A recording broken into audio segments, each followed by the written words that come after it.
Hi guys, my name is Aaron, also known as Fulltime FM, and welcome to the brand new series for FM16 Tactical Tuesday on FMScout.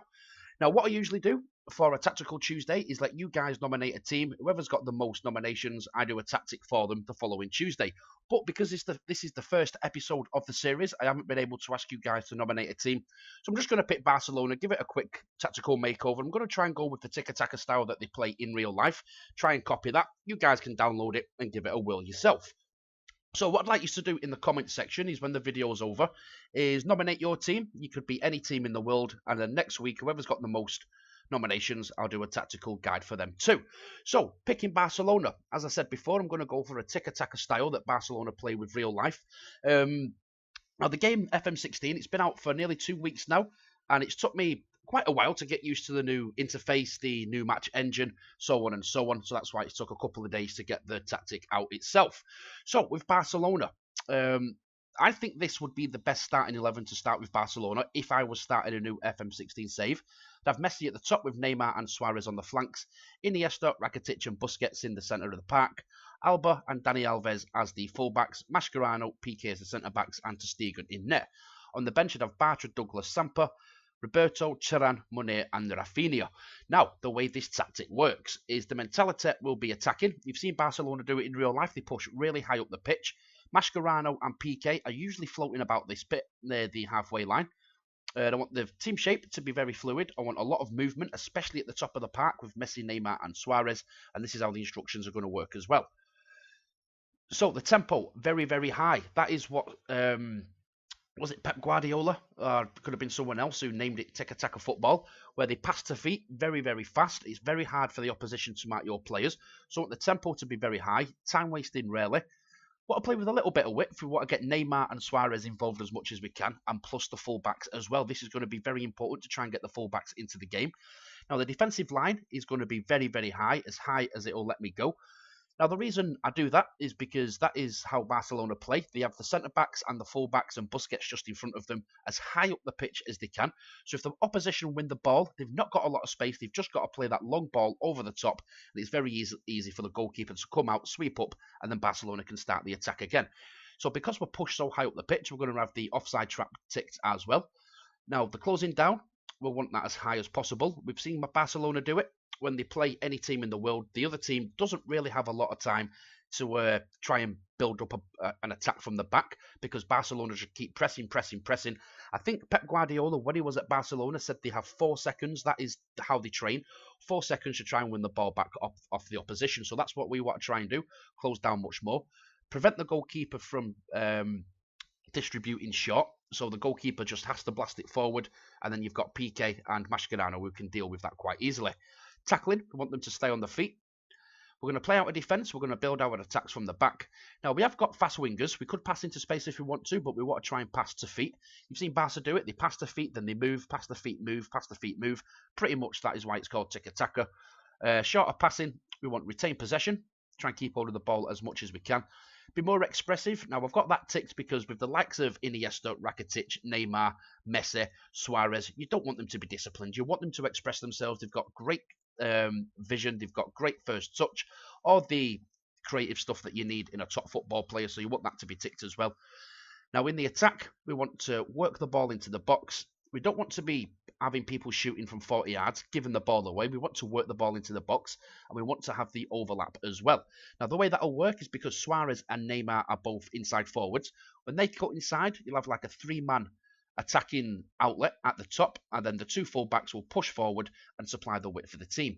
Now we want the low crosses because Suarez, Messi and Neymar are the tallest players in the world, and with the dribbling, because you've got top dribblers, again with Neymar, Messi and Suarez, you want them to run at the defenders. And the movement of Friedman, that has got to be run from positions too. Makes it very hard for the opposition to mark your players. Now, with the player instructions, we've got Messi as the deep line forward. He's going to lead the line, but he's going to drop back and he's going to help build up the attacks as well. We've got Neymar on the left as an inside forward. We've also got Suarez on the right as an inside forward. He is right-footed. But he can use his left foot as well. And also he can use his right foot when he's shooting. He can hit it on the outside of his right foot and bend it into the far post. And when Suarez comes across to the right, because I've got this ticked as them two swapping flanks, they do that when I've been watching Barcelona in real life. They both score a lot of goals. They can help the build-up with Messi. The midfielders will play some nice football with them because they're very, very good midfielders. We'll come to them in a minute, and I'm sure you'll score a lot of goals. Now, we've got Iniesta as the advanced playmaker. Top attributes for that: dribbling 19, first touch 20, as you'd expect, one of the best players in the world. I'd ask him not to shoot as much. We'll try and get that off. In fact, we can't do that. It's not letting us take that off, but never mind. Shoot less often. It's already on. I thought that said shoot more often. Never mind. Amateur mistake. So he's not going to be doing the long shots anyway. His passing's 18, technique 20, vision 20, flair 19. Some fantastic mental attributes up here as well. Don't really need to worry about his pace. He's not a winger. Some of the other midfielders, you think of Xavi, Pirlo, Scholes, they didn't really have to rely on their pace. Silva as well. He kind of relies on his technical and mental attributes. So he's going to be the advanced playmaker. We've also got Rakitic. He's going to be the deep line playmaker in support. He's going to help Iniesta out. When you've not got the ball, he'll drop a bit deeper. When you've got the ball, he'll push forward a little bit. And you'll form nice little triangles. As you can see the shape at the top of the pitch. You've got Rakitic, Messi and Suarez. That's a nice little triangle to keep hold of the ball. We've also got the triangle here in the middle of the pitch. We've got the triangle here too. And we've also got one there as well. So you'll be able to keep hold of possession quite easily. So Rakitic will be the deep line playmaker. We've then got Busquets as the defensive midfielder support. He's going to help out the back four, give them a bit more cover because a lot of these players are attacking, so they're going to need a bit of cover just in front of them. He's got some top attributes for that. Tackling and technique are good. Passing, marking's good. His long shots, that's only 10, so we'll take that off. Shoot less often. Don't want him to be giving the ball away. His teamwork's 19, positioning's 19. Don't really need to be the quickest. He's got good stamina. He's got good strength as well. He's a big guy. He's the perfect player just to sit in front of your back four. Then we've got your two full-backs, Alba and Alves. They're going to supply the width when Neymar and Messi cut inside. That's not going to give you a lot of width on the flank. So these two are going to be full-backs attack. They're going to push forward, hug the line. When the time's right, you're either going to have Iniesta or Rakitic can play the ball to him. They can whip it into the box. We've got the low crosses on, and then one of your strikers can get on the end of it. Now, if you're playing a team, I don't know, someone who's got a really tall centre-back, like Arsenal, they've got Mertesacker. You don't want to be crossing it into the box because Messi isn't going to beat him in the air. If you drill it across the floor, Messi's got the speed to get away from him, get that bit of space, and put it into the back of the net. So them two positions are really important to get some of your goals. We've then got Mascherano as the central defender stopper. His anticipation's 18, so we'll be able to intercept a lot of passes. Tackling's 20, marking's 17. Heading's not the best, but we can kind of make up with that because we've got a big guy, PK, next to him, and we've got a big guy just in front of him as well. Work rate's good, teamwork positioning are very, very good too. Off the ball, don't really need to be that important for a centre-back. Brave, he'll put his head where others wouldn't. He's got good stamina as well. He's a decent centre-back. He's getting on a bit, so you might need to replace him in a couple of years. We've then got Gerard Piqué. Now, his passing is 16 and his vision's 15, so I'd play him as a ball-playing defender because you don't want a defender who can't pass and just gives the ball away needlessly. You want to be building your attacks from the back. So if you've got a ball-playing defender, you do want to use him. So we're going to have Gerard Piqué playing that role. First touch, as you'd expect from a Spanish player, is 15, very good. Heading 16, marking, passing good, tackling technique good. Some fantastic mental attributes as well. He's pretty quick, not the quickest off the mark, but when he gets the full pace, he's very good. Stamina is good, and his strength's good as well. Not the two goalkeepers. You've got two good goalkeepers with ter Stegen and Bravo. I'd pick ter Stegen because he's younger, and you'll get a lot more game time out of him, and you can develop him into a better player than what Bravo is if you play him. I'd have him as a sweeper keeper in defend because your defenders are pushed so high up, that is going to push the opposition in their own half, forcing mistakes. They won't be able to keep hold of the ball. They're just going to blast it forward to get it out of their own half. If your centre-backs can't deal with it and it carries on going over their head, then you've got the sweeper keeper that can come out, pick it up, give it to one of your central defenders, probably PK because he's the ball-playing defender, and you've got possession back again. Right, now with the set pieces, this is how I set them up. With your set piece takers, as you know, best corner taker on your corners, best free kick taker on your free kicks. Now with the corners, we'll start with defend. So we have the two full-backs on the near and far post. We've got Busquets because he's a big guy just on the edge of the 6-yard box. Then we've got your two centre-backs. In fact, where are we? Two centre-backs marking the tall players, and we'll also have Suarez staying back as well. Now we'll get your most creative player, which is Iniesta, on the edge of the box, and then we'll leave Neymar and Messi at the top. Now what this will do, you should be pretty solid with your defending. If you do get the ball back, let's just say, for example, that Mascherano nods it out, Iniesta can get the ball, he can launch it forward because he's got great vision, he's got a good pass, and then you've got Messi and Neymar at the top of the pitch. You've just launched a counter-attack and might score a goal. Now, with attacking corners, I usually just keep it pretty simple when I'm attacking corners. I usually have most players in the box, keep my defensive midfielder back and my 2 full-backs as well. So you've got the height, you've got the strength, and you've also got the 2 quick players too, just in case the other team launch a counter-attack. You've got your best corner taker on the corners, 2 centre-backs on the near and far post. Iniesta will be marking the goalkeeper, make it hard for the keeper to come and claim the ball, and everybody else just in the box hoping for the best. So with defending, let's have a look. Defending free kicks, I usually keep that as default. I've tried different things a couple of times. I can't usually get it right. I think default does work the best. Now with attacking free kicks is, again, just like the corners.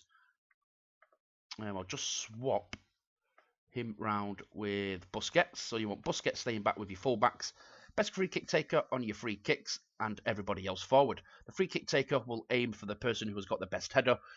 Probably with the best header comes the best height as well. Hopefully you can get a goal. With throw-ins, we want to keep them short to keep hold of possession. You don't really want to be launching it into the box because you've only really got 2 tall players with Busquets and Piqué, so you just want to throw it short, keep hold of the ball, and recycle possession. Now, looking at the sub-bench, I'd probably put Bartra, Douglas, Samper, Roberto, Turan, Monet, and Rafinha on the sub-bench. Looking at the other players, obviously we've got Bravo, we've got Vermaelen, who is very injury-prone, so I'd maybe try and get rid of him. We've got Mateu, he's quite good as well. Montoya, we've got Alex Vidal, Adriano, and Grimaldi. Now, you've got a very, very strong starting 11. You've got some decent players on the bench as well, but with a few injuries and suspensions, you might be pretty light. I'd maybe try and get another centre-back in. Bartra is quite good, but he's not a world beater. He's only 24, so he could maybe develop into a decent player, but it's saying potential ability only 2.5 stars. That is not good enough for a team like Barcelona, in my opinion. You want to be trying to stay at the same level as Real Madrid if you're going to be competing for La Liga. So, thinking of a centre-back, obviously, I'd try and get Hummels, big fan of him. Maybe if you could get him to Barcelona. We'll see how much money you've got to spend. Well, you've only got 17 mil. That might change when you do the start of season's expectations. That could maybe go up to 40 or a little bit more. Or you could even put a request in, see if the board will give you some more money. So yeah, that is how the tactic is going to work. It's Tika-taka, it's fast football, it's fluid football, nice movement, high line, pushing the opposition into the back. With the set pieces, you're just going to defend the best. I think it's set up pretty solid. If you get the ball back, you're going to launch a counter-attack and maybe score a goal as well. Pretty much the same with the free kicks, pretty solid at the back when you're attacking free kicks. Whip it into the box for your best header. Keep the Busquets and your fullbacks back just in case the opposition try and launch a counter-attack. And on that note, I think that is going to be the end of the episode. So what I'll do is put a link in the description of the video so you can download it yourself and give it a bit of a whirl. Now, you do need to remember, if you're trying this tactic with a lower league team, you do need to get the right players for the right positions. And the right roles as well. So there'd be no point in putting Messi as an advanced playmaker there because he wouldn't be able to do it properly. There'd be no point in putting Busquets up front as a deep line forward. It wouldn't work properly. So you want to try and get the players that are going to fit these roles perfectly. And also with the filler morality, you want that to be full whack right at the top before you start seeing the results come in. Because we had the problem last year. Someone sent me a message when I did a Newcastle tactic saying this tactic is rubbish. It doesn't work. He sent me the screenshot of it. I saw that this here wasn't maxed out. It was just awkward like that. Told him to keep on with it, keep trying it, wait till that goes right to the top. He sent me another screenshot a couple of weeks later, and he won the league with Newcastle. So the tactics do work. They are tried and tested. I've had some screenshots sent to me over the last couple of months with FM15, showing me results, showing me cups and competitions that they've won with teams that they weren't expect to win it with. So yeah, if you want to send me some screenshots, feel free to do that. I'll leave a link in the description of my Twitter account as well. If you want to check out my personal YouTube channel, you can check that out too. And yeah, get your teams nominated if you want your team to have a tactical Tuesday next week. So thanks for watching, and I will see you guys next time.